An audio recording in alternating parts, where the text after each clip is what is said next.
my cousins will miss the intro. You think, well, my cousins. I got family in the audience tonight. It's very nice. Thank you very much for coming, by the way. My cousins know that our family grew up sort of Swedish. Our grandfather came from Sweden as a young man, and we every Christmas we had Swedish meatballs and Swedish rye bread and Swedish cardamom bread and pickled herring. I mean, of course, and Swedish brown beans. I don't know, Swedish deviled eggs. And fruit soup. Or something, yeah. Jag kan inte hålla svenska gut som nå. Yeah. So anyway, as part of this Swedish thing, my dad went out and bought this record by Yogi Jorgensen. It had 4 songs on it. I haven't learned them all yet. It's only been 60 years since I started with it. But we'll do this one now. It's called I Was Santa Claus at the Schoolhouse for the PTA.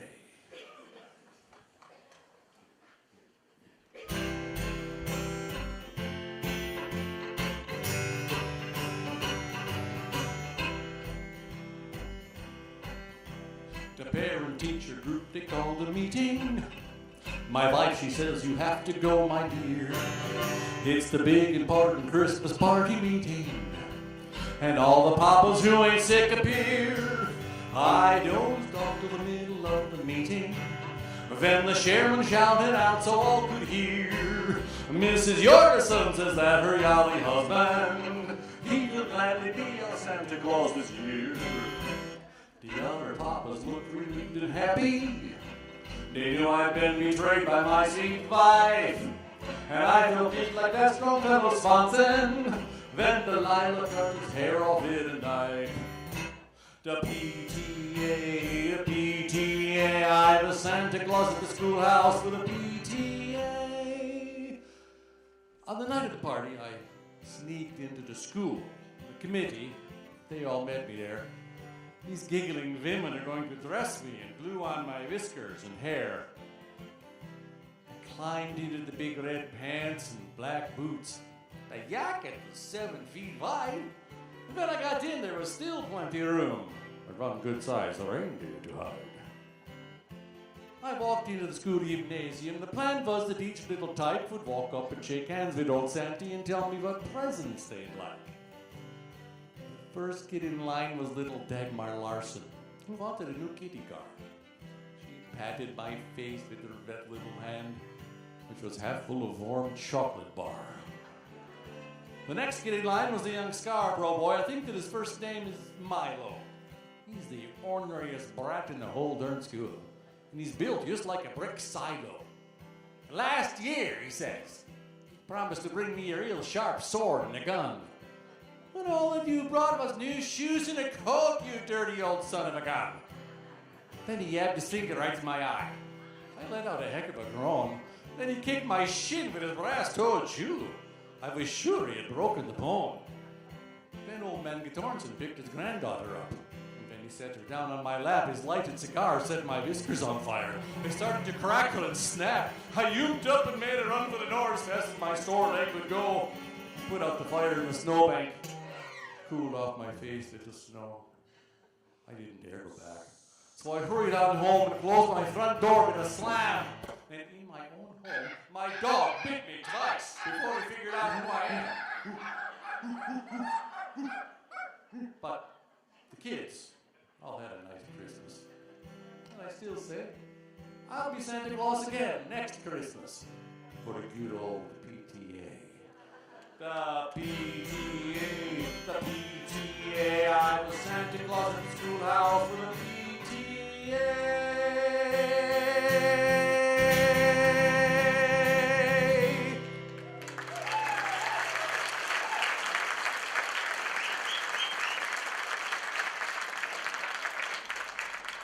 Thank you, Yogi Jorgensen.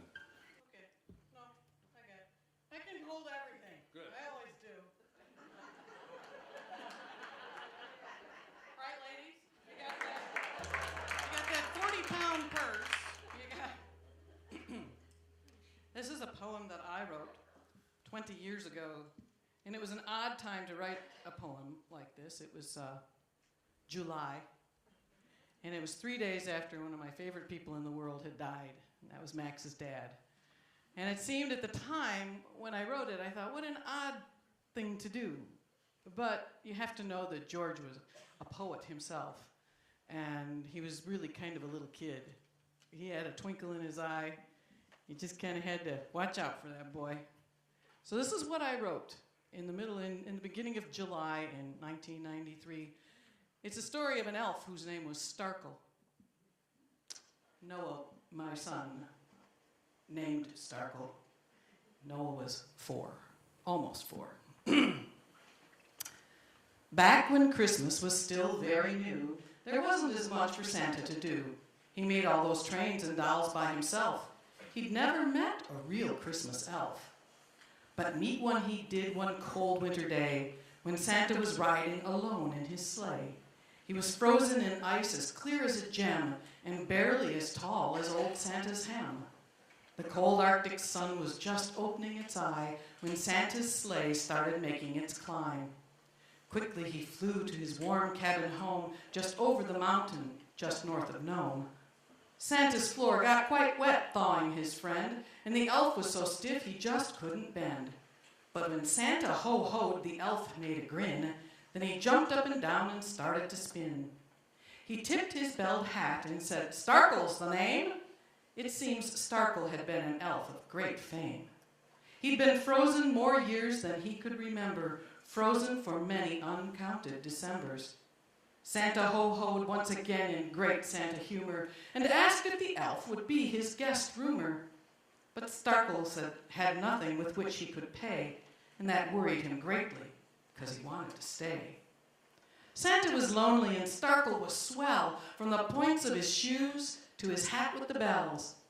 Santa didn't want money, you don't charge a friend, and finally Starkle agreed in the end. So together now they make all the toys, with a few elf friends that Santa employs. And Santa's not lonely, oh no, not a bit, with Starkle, first elf, his favorite.